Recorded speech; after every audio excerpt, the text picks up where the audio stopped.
এক লোক রাগের মাথায় তার স্ত্রীকে বলল, যদি আমি আগে কথা বলি তবে তুমি তালাক।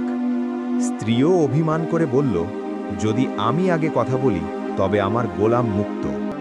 দিন যায়, সপ্তাহ যায়, কেউ কারো সাথে কথা বলে না। সংসার হয়ে যায় নিস্তব্ধ, অচল। স্বামী চিন্তায় পড়ে গেল, কথা বললে স্ত্রী তালাক হয়ে যাবে।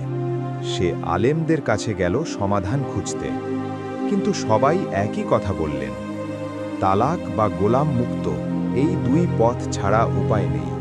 এ কথা শুনে তার দুশ্চিন্তা আরও বেড়ে গেল। অবশেষে সে গেল মহান ইমাম আবু হানিফা রহমউল্লাহর কাছে। ইমাম বললেন, তুমি তোমার স্ত্রীর সাথে কথা বলো, তালাক হবে না। সবাই অবাক হয়ে গেল, এ কেমন ফতোয়া? ইমাম বললেন, স্ত্রী কসম করার সময়ই আগে কথা বলে ফেলেছে, তাই এখন স্বামী কথা বললে তালাক হবে না। এভাবেই রক্ষা পেল তাদের সংসার, আর প্রকাশ পেল এক মহান আলেমের গভীর জ্ঞান।